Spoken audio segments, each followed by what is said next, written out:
CST, un échange qui a véritablement mis le feu aux poudres ce week-end.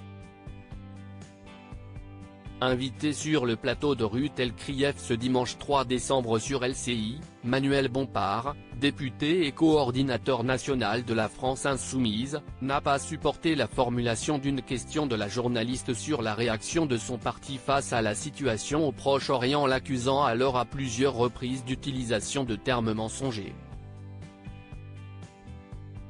Une situation tendue que le chef de file du parti, Jean-Luc Mélenchon, a exacerbée en publiant, quelques minutes à peine après les événements, une publication sur X, anciennement Twitter, dans laquelle il qualifie la journaliste de manipulatrice, si on n'injurie pas les musulmans, cette fanatique, en parlant de Ruth El-Krief, note de la rédaction.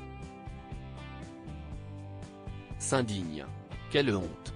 Bravo Manuel Bompard pour la réplique. El-Krief réduit toute la vie politique à son mépris des musulmans, a-t-il tonné.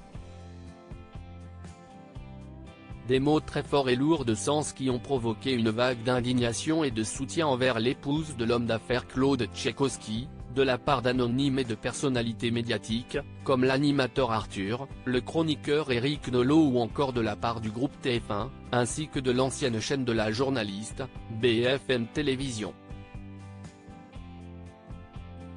De nombreux journalistes ont également réagi, dont le présentateur de l'heure des pros sur CNews, Pascal Praud, effaré par les propos de l'homme politique. L'attaque de Jean-Luc Mélenchon contre Ruth El-Krief est inadmissible, a-t-il écrit sur X quelques heures après les mots de Jean-Luc Mélenchon, avant d'inciter chaque journaliste de France à condamner les mots de l'homme politique à l'encontre d'une de nos consoeurs les plus remarquables.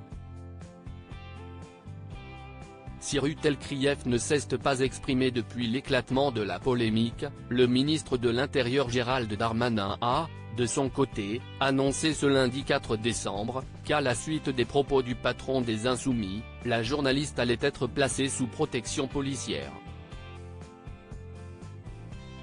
Ruth El-Krief, comparée à un dictateur par un candidat de la présidentielle 2022 face au sérieux et au professionnalisme de la journaliste, de nombreux invités ont souvent flanché, voire dérapé face à Ruth El-Krief.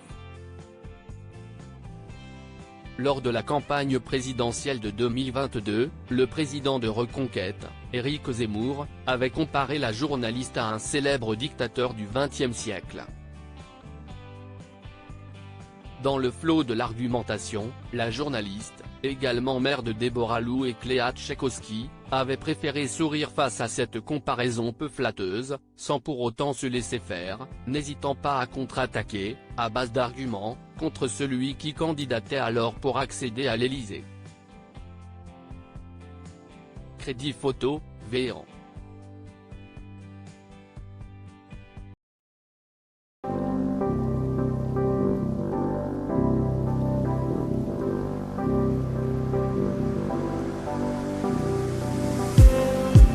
Just need